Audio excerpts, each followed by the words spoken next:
Hello, you have an emergency epidemic-related notice, and you have not replied many times. Please contact us as soon as possible. I don't give out my number to anybody. Hi, I want to ask you a bunch of questions.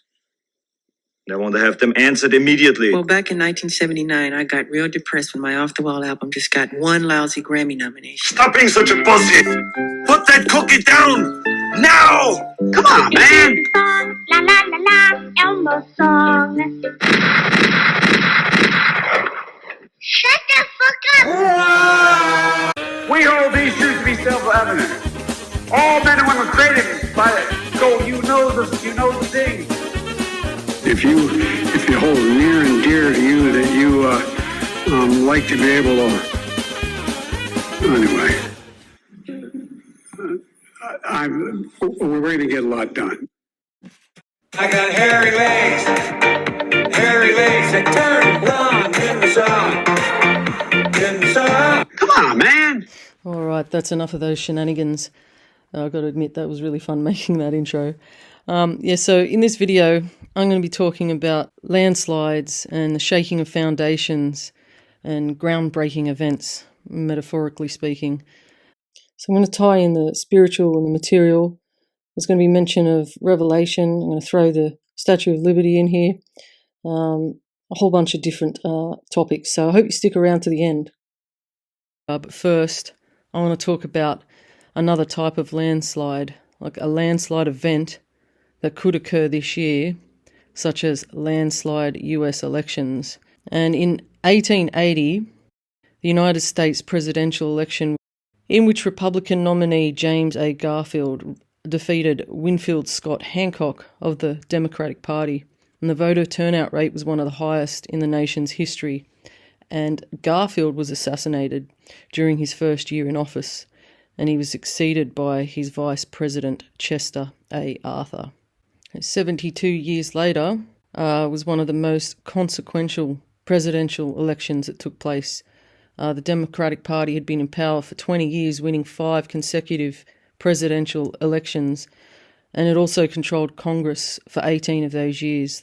That changed when 1952 ushered in a new era of Republican presidential politics. The Republicans would win 4 of the next presidential elections, narrowly losing in 1976 in the aftermath of the Watergate crisis. So another 72 years later brings us to this year. If both Biden and Trump are nominated by their respective parties, which it seems that has taken place, it would mark the first presidential rematch since 1956. And Trump will also be the first former president on the ballot since Teddy Roosevelt in 1912. In between 2024 and 1912 is 112 years. If you halve that, it's 56 years, which brings us out to 1968. And 1968 was the United States presidential election. It was a wrenching national experience, and that included the assassination of civil rights leader Martin Luther King Jr., and subsequent race riots across the nation, and the assassination of President candidate Robert F. Kennedy, widespread demonstrations against the Vietnam War across America, university and college campuses, and violent confrontations between police and anti-war protesters at the 1968 Democratic National Convention. So 1968 plus another 56 years brings us to 2024. And 1956 was another huge win for Republicans with Eisenhower. Now, if Trump was to win, he would become the second president to achieve non-consecutive terms after Grover Cleveland. And 1956 flipped over 1998 is 42 years, and that brings us to 2040. And Stephen Grover Cleveland was an American politician who served as the 22nd and 24th president of the United States from 1885 to 1889 and from 1893 to 1897. He's the only president in US history to serve non-consecutive presidential terms. And looking at 1886, I did try to have a look at 1885, but there was nothing that brought me out to a specific date.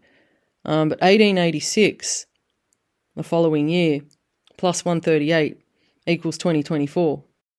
And on October 28, in 1886, the Statue of Liberty was officially unveiled in the United States, and US President Grover Cleveland dedicates the Statue of Liberty, a gift from France, in New York Harbor, and a booming 21-gun salute marked President Grover Cleveland's arrival and clouded the statue in smoke. So in relation to the breaking of the second seal and peace being taken from the earth, the Statue of Liberty is a national symbol representing the American ideals of equality, democracy and freedom. So from Thursday 28th of October 1886 to Monday 28th of October 2024 is exactly 138 years, or 1656 months, or 50,404 days.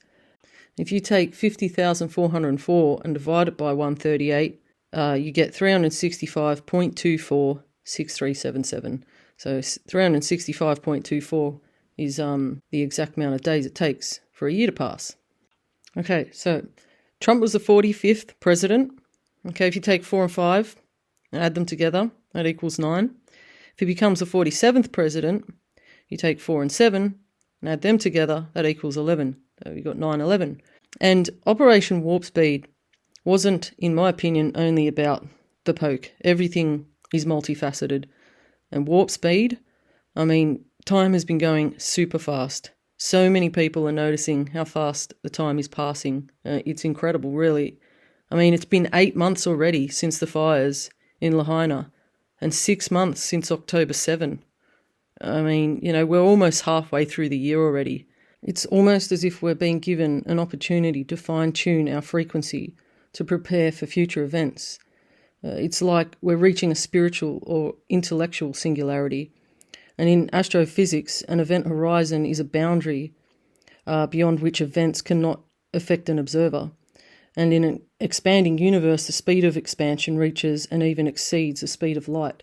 So it's like we are at the event horizon right now. So yeah, the central axis of time, the singularity, the point in the middle, it's as if, you know, we're going around and around like a record player goes around, and eventually, you know, we're going right into the middle, and time is becoming non-existent. We're getting to a point where we're actually manifesting things much quicker.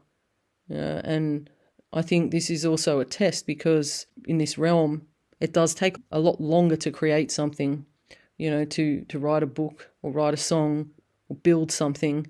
It takes time, but perhaps this is like a testing ground for us to better our spiritual capabilities. We're in practice here so we can become masters at creating things with our own minds. So the next thing I had a look at was movies. And in 1972, there was a movie called Solaris, which was taken from a book, Tarkovsky, all right? And so the basic scenario of the book describes the interaction between human scientists and what seems to be a conscious, sentient planet. And Solaris seems to be able to gently imitate humans and attempt to communicate through its formations. And so the humans try an intrusive experiment with high-energy X-rays, and in return, Solaris basically does the same thing to them, except much more finely and accurately, selectively pulling up memories within the scientists. But some of the probing results in hallucinations, and they came to study the planet, and now it's studying them partly through manifesting their thoughts, which is kind of what happens here in a way. Like, the construct doesn't punish or reward. You should expect to get what you project. The world rearranges itself to your picture of reality. We're living in a thought manifesting reality. And, you know, this is why I believe we have the media and this constant barrage of information, and it's all negative. You very rarely hear positive stories in the media, and people are afraid to even let their children play outside nowadays because they're afraid that they're going to get abducted or hit by a car. And, you know, these things do happen, but it's not a regular thing. You know, we've become so afraid of the world outside that we're starting to live within the computer screen and handing our kids iPads, and from a very young age they're using iPhones to keep them from wanting to go outside. And, it's like the world outside is nowhere near as dangerous as the online world. So from the release of the movie, 5th of February 1972, to the 13th of February 1998 is 9,505 days. And on 13th of February 1998, the movie Sphere was released. And the story, like, I've seen the movie, but it was a while ago. The sphere itself gives the scientists power to manifest their thoughts into a reality. And as such, all of these disasters that have been plaguing them are a result of manifestations of the worst parts of their minds. Their own fears manifest an illusion of the spacecraft around them. And the film ends with the three deciding to use their powers to erase their own memories before being debriefed in order to prevent the knowledge about the sphere from falling into the wrong hands. And then from Friday the 13th of February 1998, when Sphere was released, to Wednesday 21st of February 2024, it's 9,504 days. And 9,504 divided by 144 is 66. And it's also equivalent to 312 months and 8 days, which had me thinking of Revelation 3:12, which is, "Him that overcometh will I make a pillar in the temple of my God, and he shall go no more out. And I will write upon him the name of my God, and the name of the city of my God, which is New Jerusalem, which cometh down out of heaven from my God, and I will write upon him my new name." And if I look at it in reverse as Revelation 2:13, it reads, "I know thy works, and where thou dwellest, even where Satan's seat is, and thou holdest fast my name, and hast not denied my faith, even in these days wherein Antipas was my faithful martyr, who was slain among you, where Satan dwelleth." And according to Christian tradition, John the Apostle ordained Antipas as Bishop of Pergamon during the reign of the Roman Emperor Nero, and the traditional accounts go on to say that Antipas was martyred during the reign of Nero by burning in a brazen bull-shaped altar for the casting out of demons worshipped by the population. But getting back to the movies and the days between dates in relation to the movie Sphere and Constellation, it's 21st of February 2024, and the release of Constellation, the first episode, which is an Apple TV series. I have seen part of it. I haven't seen the whole lot, but the show primarily goes back and forth between the events of two alternate universes, Universe A, the red car universe, and B, the blue car universe, and there's multiple timelines and alternate realities playing out simultaneously. The storyline is that an unidentified object collides with the International Space Station, leading to the death of one of 5 astronauts aboard and crippling most of the onboard systems and one of the Soyuz descent modules. And 3 of the surviving astronauts make an emergency evacuation in the functional Soyuz model, leaving the other astronaut, Joe, behind. And she's left there to repair the other Soyuz. And when she returns to Earth with the body of her dead crewmate, she finds that parts of her life are missing, or is not as she remembers them. And then exactly a month later, on 21st of March, 3 Body Problem first episode aired in the US. And I haven't had a chance to watch the entire series, but I did capture a screenshot when the woman is looking up at the sky and she's asked to go and look at the sky and is asked, "Have you ever seen the stars wink at you?" or something like that. And on the screen it shows 10:38:01. And perhaps that's what we're doing here, is stepping in and out of these alternative realities that we're manifesting, and some may be only slightly different to one that we're existing in at the moment, and then we step into another one, and perhaps we don't return to some of those realities that we manifested because they no longer serve us. And that could be an explanation for the Mandela effect. I don't know. That's just a thought that I've had. Kind of like how you have like the splitting of cells, or like you can see it like a Venn diagram, and you have a world in the middle, and then, it starts to separate, and then part of that world is still attached to the original world, and eventually it pulls apart and separates completely. And during the first episode of Constellation, Joe is given 45 minutes of solar power to work on replacing batteries to Soyuz.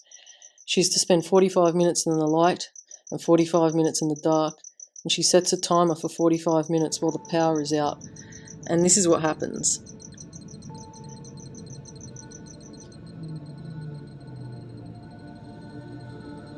When the timer gets to 1 minute and 38 seconds, it begins to count down at rapid speed, and then the light appears.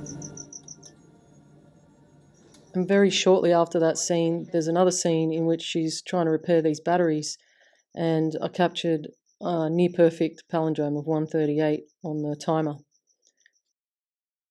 So 1970, in relation to real landslides, there was a massive one in Peru, which caused the death of 70,000 people. And also in the same year, there was the Great Cyclone of 1970. And that was on November 12th, and it remains the deadliest tropical cyclone ever recorded, and one of the world's deadliest humanitarian disasters. At least 3,000 people died in the storm, possibly as many as 5,000, primarily as a result of the storm surge that flooded much of the low-lying islands of the Ganges Delta. In the report, it said that governments lied about the number of deaths, and the true number is closer to 1 million people who died in the cyclone of November 12, 1970. And 27 years later was the Thredbo landslide, which happened in Australia. And look, I mean, it's not even comparable. 18 people died, but the story itself is quite incredible. There was only one survivor, and he was trapped in a small air pocket under one of the lodges for 3 days, and he watched his own wife drown as the waters rushed in. And there was another landslide in Idaho, 1997, on the 1st of January. It's the first day of the year, and that caused it destroyed homes, and the slide took out power lines and phone lines and the town's water supply. And so another 27 years later is 2024. Another one in 1972, which flips over 1998. Okay, so it was Hong Kong landslide. About 156 people were killed. It was in June 1972. It was pretty full on. Like, the pictures show how devastating it was. And jumping forward another 26 years brings us to 1998, which is a flip date, which is the Malpa landslides. There was 221 deaths. Jumping forward another 26 years brings us to 2024. So now I'm looking at 1974, and the midpoint is 1999, which brings us then to 2024. So there was, in 1974, super outbreak of a series of tornadoes that caused severe damage to the Midwestern, Southern and Eastern United States and Ontario, Canada, on April 3rd to 4th, 1974. One of the largest outbreaks of tornadoes ever recorded. It consisted of 148 tornadoes and resulted in more than $1 billion in damages and 330 deaths. And then in 1999 was the Vargas tragedy, which was a natural disaster that occurred in Vargas State, Venezuela on 15th of December. Okay, now torrential rains caused flash floods and debris flows that killed tens of thousands of people, destroyed thousands of homes, and led to the complete collapse of the state's infrastructure. So it was buried under 3 meters or 9.8 feet of mud, and a high percentage of homes were simply swept into the ocean. As much as 10% of the population of Vargas died during that event. But maybe we're not looking at possible actual physical landslides. Maybe it's going to be something more on the world stage, something groundbreaking, something huge, a big event, or perhaps a major shift in human consciousness, like an earthly shift, spiritually speaking, not physically, but as the earth shifts and cracks and breaks and we have earthquakes and movement, this could be something completely different. So, I think there's a lot to take away from this. There's multiple elements here, spiritual and material aspects. There's the factoring in of the numbers 138 and 144. There's revelation. I mentioned the Statue of Liberty and 9/11. There's entertainment themes here. So it all ties in, and it relates to the collective and the individual and the spiritual and everything. So wherever you are in the realm, I hope you have a great day or great night, and I hope to catch you on the next one.